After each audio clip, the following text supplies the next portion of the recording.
alors que c'est votre mère et que nous sommes tous dépendants, que nous vivons ce que je dis est tellement évident, tellement banal, bref, vous méritez des gifles.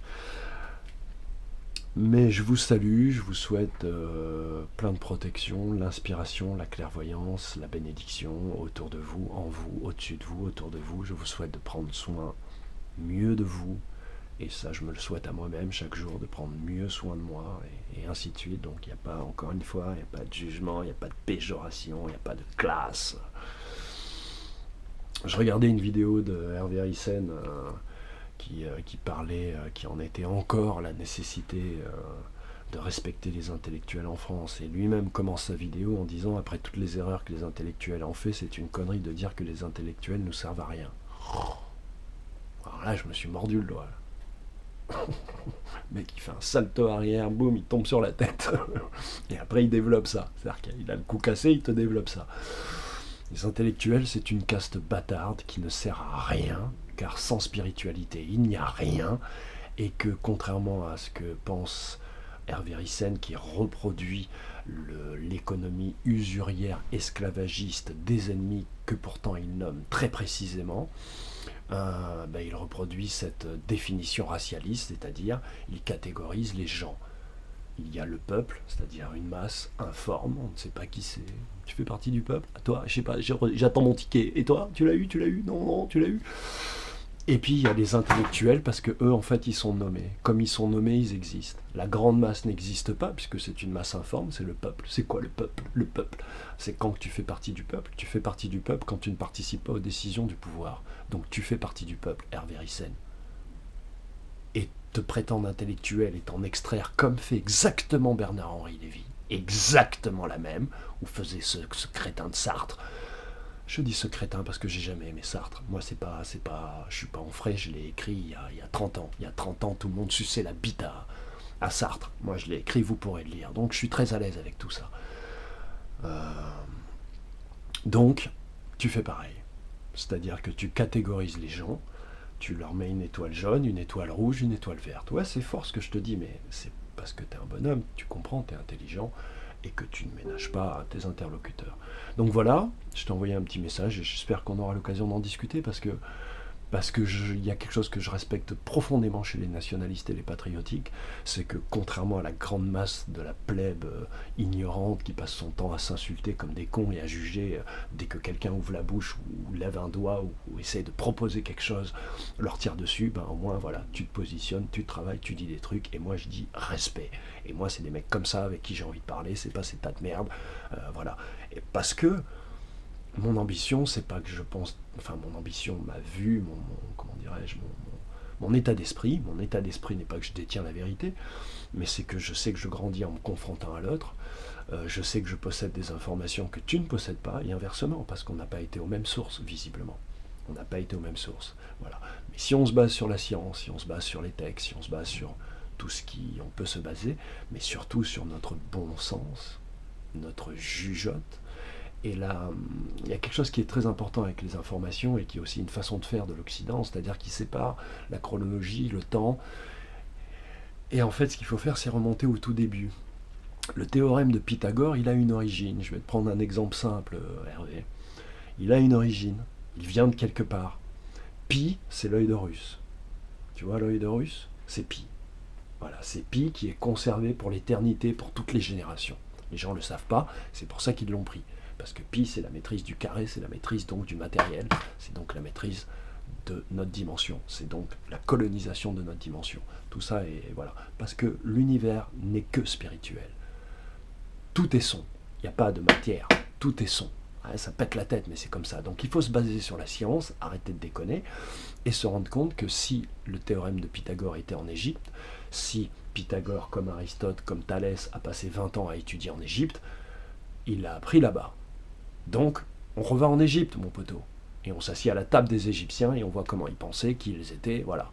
Et là, on remet les choses à plat. Parce que tant qu'il n'y aura pas de chronologie humaine, véritable et acceptable par tous, du point zéro de l'humanité à aujourd'hui, et non pas du point avant et après Jésus-Christ, ok, avant et après Bonaparte, avant et après Jaurès, on s'en bat les couilles, on s'inscrit dans une humanité complète, puisqu'on se sert du pétrole.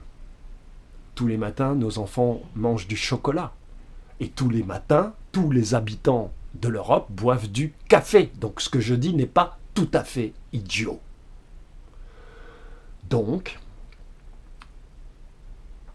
il faut remonter à ce début. Et une fois qu'on aura cette chronologie, on pourra dire qui est qui. Et comment on doit faire. Qui doit gérer quoi. Vers quel type de science on peut aller. Est-ce que la technologie c'est de la science? Ou est-ce que la science c'est autre chose? Etc. Avoir des vrais débats de fond qui nous permettent d'évoluer, de sortir des drapeaux, des symboles, des couleurs et du piège des formes. Pour rentrer, finalement un intellectuel c'est quoi? C'est quelqu'un qui prétend maîtriser l'abstrait. Donc pour rentrer pleinement dans l'abstrait, et que donc les valeurs, les idéaux, moi je trouve que ce sont des petits mots, il faut un peu de foi, il faut de la connaissance scientifique et spirituelle. La science et la spiritualité, c'est la même chose. C'est encore une fois l'Occident qui a séparé ça. Partout sur la planète, ça n'existe pas, cette séparation. Ça n'existe qu'ici, depuis la chrétienté, depuis les religions. Depuis la première religion. Tu vois ce que je veux dire, mon gars. Donc voilà, mes respects en tout cas, même si je suis quasiment d'accord avec rien de ce que tu peux proposer. Mais je respecte, voilà, je respecte, et je raconte toujours cette histoire qui est vraie, c'est que j'ai vécu longtemps dans le sud où c'est plus physique, quoi, surtout à notre époque, hein, je parle il y a 20-30 ans, on doit avoir sensiblement le même âge, voilà, j'ai 50 piges cette année, mon poteau, le mois prochain, j'ai 50 piges. Et toute ma famille est en Guadeloupe, moi je suis ici, donc je peux t'en parler de ce bordel. Mais je peux t'en parler de l'intérieur, moi. Tu vois, pas de l'extérieur. Pas de ce que l'immigration italienne, portugaise, toutes ces conneries. Il y a les blancs et il y a les non-blancs. D'ailleurs, vous vous définissez bien en blanc de souche. Une de mes vidéos, je le dis. Je suis la souche, Hervé.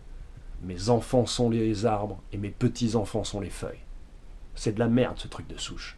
Ou alors, je te l'accorde, dans ta culture, qui est une culture druidique et celte que je respecte et qui est l'héritage de la culture africaine, qui est la transmission et la transcription de la culture égyptienne à la base.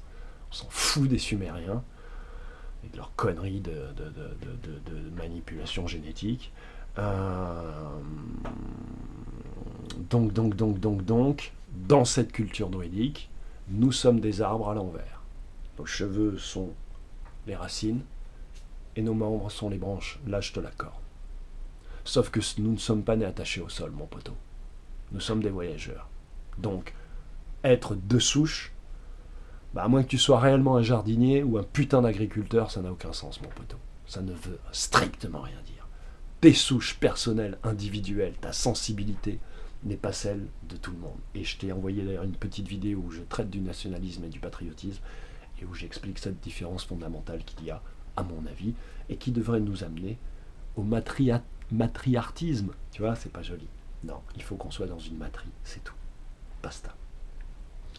Tous les hommes et les femmes de la Terre viennent d'une femme. Réfléchis à ça. Redeviens africain, mon pote Hervé. Tu vas voir, on va se marrer. Je vais t'apprendre à danser, mon poteau, à chanter. À être bien dans ton corps, man. Être bien dans ton corps. Tu vas voir. Et tu verras pourquoi le matériel, nous, on n'a pas le même rapport à ça, mon poteau. Ça peut pas t'enfermer, mon poteau. Et d'ailleurs, ceux qui, parmi les non-blancs qui ont pris ce système technologique, commercial, esclavagiste dans la gueule et qui ont un peu perdu les pédales, ils sont comme des enfants, ils sont pas méchants, quoi. Tu vois. Ils sont comme les enfants européens avec leur télécommande, leur iPhone 7. C'est la même, hein. Tous les humains, on est tous faits du même bois, poteau. On est tous faits du même bois. Donc, voilà. Belle journée à toi. Je salue tout le monde. Je pense que j'ai fait un peu le tour de ce que je voulais dire. Les lois souveraines contre les lois maritimes esclavagistes de la République maçonnique, de la démocratie et des textes qu'ils ont pondus en vue de notre enfermement psychologique, culturel, spirituel et intellectuel, c'est-à-dire la Déclaration des droits de l'homme, c'est-à-dire la Constitution, c'est-à-dire tous les textes qui reposent sur les lois maritimes esclavagistes, dites lois amirautés du marchand, du commerce marchand maritime anglo-saxon, l'angle de la terre. Le mot le dit, comme disent les druides. Souviens-toi de ta culture, mon poteau. Le mot le dit. L'angle de la terre. Tout est dit. Donc, je vous salue Marie. Et en tout cas, je te souhaite qu'il ne te casse pas trop les couilles et que tu puisses continuer à t'exprimer librement. Voilà, parce que la France dans laquelle je suis né, c'est la France de Desproges, c'est la France de DeVos, c'est la France, c'est pas la France des comiques, c'est la France des humoristes. C'est pas la France des comiques. Voilà.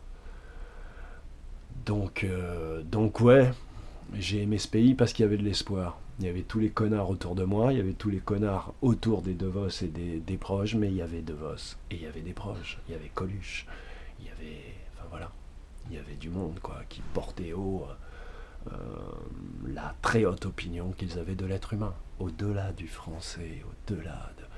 Et je suis pas de gauche, mon poteau, je chie dans la bouche de tous les gauchistes. Je sais ce que c'est que la gauche.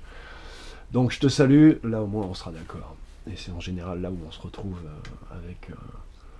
avec les, comment dirais-je, les traditionalistes. Oui, moi aussi je suis un traditionaliste, mais je te ramène à la tradition humaine, pas à la tradition française. C'est ça que j'ai envie de partager avec toi, parce qu'aujourd'hui on doit partager ce pays, et qu'en plus on est un exemple. C'est-à-dire que ce qui doit être fait en France, la France est un rêve, Hervé.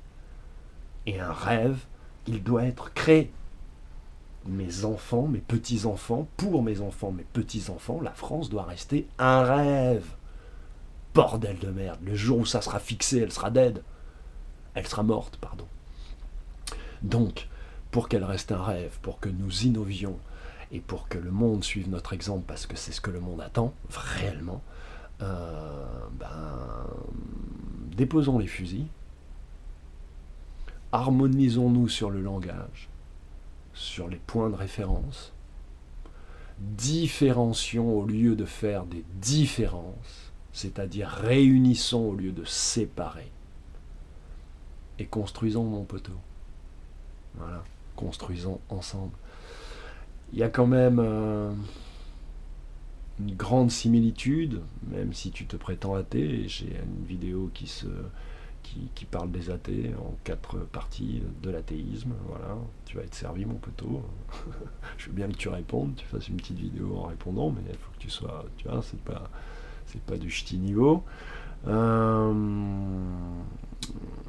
C'est quand même que les musulmans et les chrétiens, ils attendent le Christ. Ça leur fait quand même un putain de point commun. Sur la mosquée d'Al-Aqsa, c'est-à-dire la mosquée la plus importante pour les musulmans, il y a un bandeau tout autour de la mosquée. D'accord ? Sur ce bandeau, qui est écrit en arabe et qui est l'écriture originelle, il y a, je crois, 5 ou 6 fois le nom du Christ.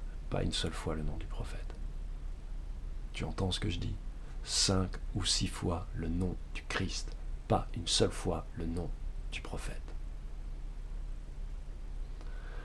Donc, harmonisons-nous. Soyons plus intelligents que les animaux. Respectons l'invisible comme la science le fonde. Ne faisons pas d'obscurantisme matérialiste, athée et maçonnique, parce que l'athéisme est une religion inventée par les maçons sur la base de théories fumeuses, non prouvées. Tous ceux qui ont essayé de prouver la théorie de l'évolution n'ont pas réussi. Est-ce que tu le savais ? Toutes les expériences scientifiques menées en laboratoire pour prouver cette putain de théorie n'ont pas fonctionné. Donc, voilà, entre autres, basons-nous sur des choses que l'on peut quantifier, voilà, et qui surtout nous rendent meilleurs, nous rendent réellement meilleurs. Pas parce qu'on a un cerveau, intellect, cannibale et vorace, réflexif, qui maîtrise, parce que tu crèveras, Hervé, comme je crèverai, Hervé. Tu fais caca, ça tu gères pas, comme je fais caca, mon poteau. Tu vois, ça tu gères pas, donc il y a plein de trucs qu'on gère pas. C'est pas comme ça que ça marche. C'est pas parce que tu dis c'est blanc que c'est beau. Et c'est pas parce que tu dis c'est noir que c'est sale. Tout ça, ce ne sont que des mots. Donc réapprenons les mots ensemble. Voilà, c'est ça la civilisation. Même le mot civilisation, je suis pas très pour, mais faut bien qu'on